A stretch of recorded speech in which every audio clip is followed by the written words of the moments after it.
Welcome everybody. We're at Founder World in San Francisco. I'm joined in the studio by Jermain Dupri. He is a Grammy Award-winning songwriter, producer, author, DJ, CEO of Global 14. Great to have you.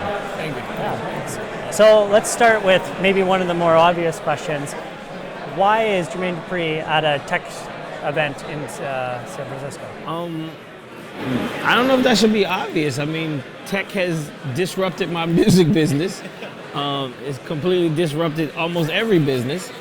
So any smart person should, that's still making music or in the realms of this, you should be here. You should go to more things like this just to find out what's going on, and if you have an idea where people should be moving to or everything. So one of the main reasons that I've been doing things like this is that I created my own social network, Global 14.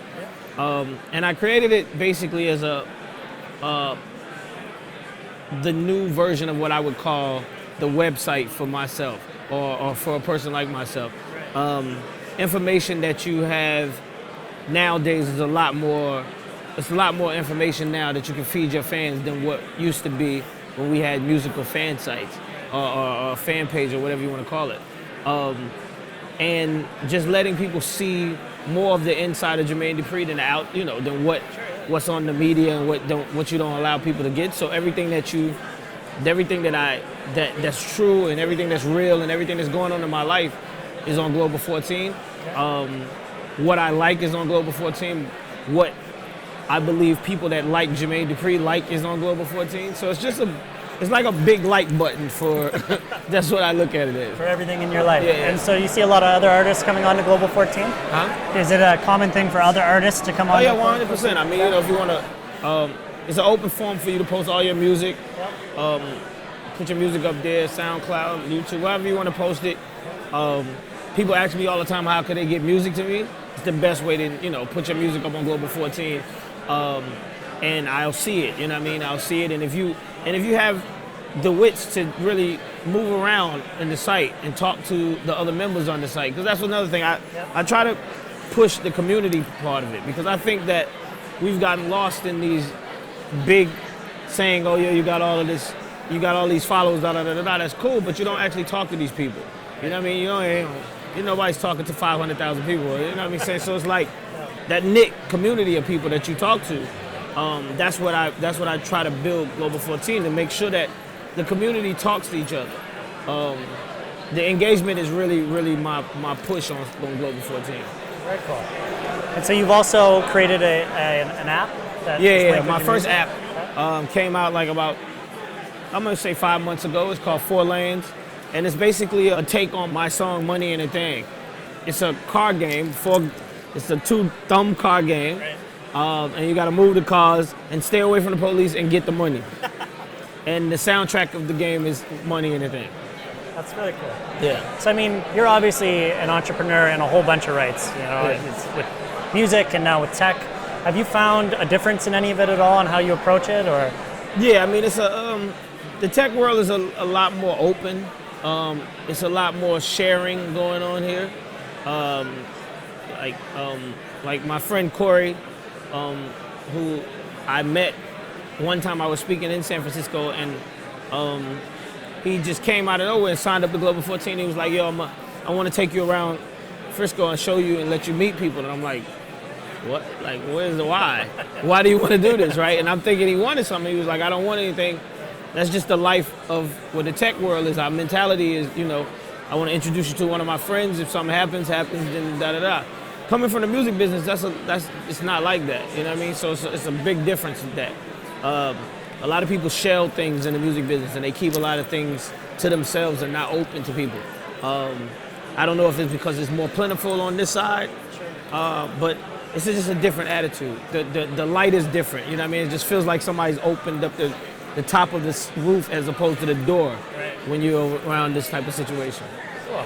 So then, we touched on it a little bit before, but what attracted you to Founder World specifically, like this event? Is there anything in particular? Well, I mean, like I said, I've been on the trail of speaking at different events like this, and I just wanted, it's they told me it was the biggest one, and I was like, I gotta be there. You know what I mean? I just, I'm always interested to see exactly how people interact and if it's the same. And like I said, I'm sure I'll learn something today. You can always learn something in these events. Sure. Yeah. So you're speaking obviously later. Yes. What's the message you want to get across to people? I'm really just trying to just let people know about how I feel about community and the way I feel that people look at celebrities as opposed to how, and they believe that they think that celebrities drive that engagement in a certain type of way that we don't. And I think that just teaching people that and letting them understand that I believe that I've created a place that gives you the best of both worlds of just like the celebrity side as well as the I don't know if you want to say regular side of people, where they can mesh with each other and it not become a blown out like fairy tale world. I think, you know what I mean? Because I get pissed off when people have my fake names on their sites. You know, I'm a person that people know. Like, how could you allow somebody to create a fake Jermain Dupri page? These big corporations that have like, you know, zillions of dollars, this, that, and the third, it just shows me that they're not really paying attention to that type of stuff, and that type of stuff doesn't really matter to them. So I, for one, wanted to create a place where my peers could come hang out, as well as their fans could come hang out, and the information wouldn't be like as just like thrown to the side that way. So that's one of the things I'm trying to make sure people. And then just entrepreneurship. I think, you know, I started in this business when I think I made my first $1 million when I was 19. So if I can be an inspiration to anybody, you know what I mean, I think that's something too. That's cool. So if you walk around today, you're going to see all sorts of different technologies. Like there's a whole kind of row here on virtual reality. There's 3D printing. There's everything you could think of. Is there any certain technology that excites you as you kind of get into the tech space? Yeah, I want my Google glasses. I need them. I've been waiting on them. I need them. I can't wait till I can just look in the glass and check my messages and all of this. I need that. That's right. Yeah. Okay. All right. That's cool. All right. And then, do you have a favorite Google technology? That's it. Glasses. I answered the question before you even got to it. You did. That's it. That's it. I believe. I mean, I never had a pair, Yeah.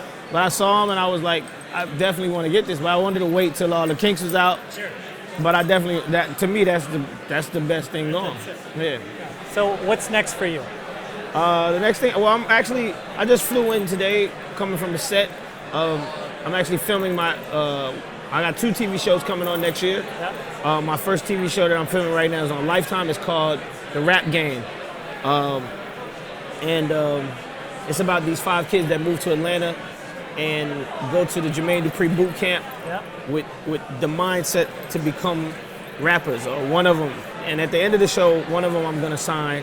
Okay. It's very interesting because it actually ties into this world, because it's like artists now, when I find them, they have followings and they have videos on YouTube and they have Twitter pages and all this other stuff. In the early, in the 90s or going into the early 2000s, artists didn't have this component with them. So you find an artist who was just an artist, and then you had to build that. So these artists have a little bit of fan base beforehand. Now I have to help them build their artistry. So it's an interesting twist, because they come in the internet world or in the online world. It'll make you believe that you're somebody that you're actually not, or you might be in that platform, but in this platform is different. So just finding which one of these guys are actually ready. It's 3 girls and 2 guys, and they all kids. They all like from 12 to 16 years old. Cool. Yeah, so that's on Lifetime. And then the other show is called Moguls. It's with me, Snoop Dogg, Dame Dash, and Birdman from Cash Money. And that show just follows us around. They actually should be following me right now so they can see this world. But it's and like I said, my thing is to introduce people to things that you probably won't get a chance to see, such as this. Very cool. Well, thank you very much for Thank joining you. us, Jermaine. All right. And thank you guys for joining us. We are in San Francisco at Founder World. My name is Kory.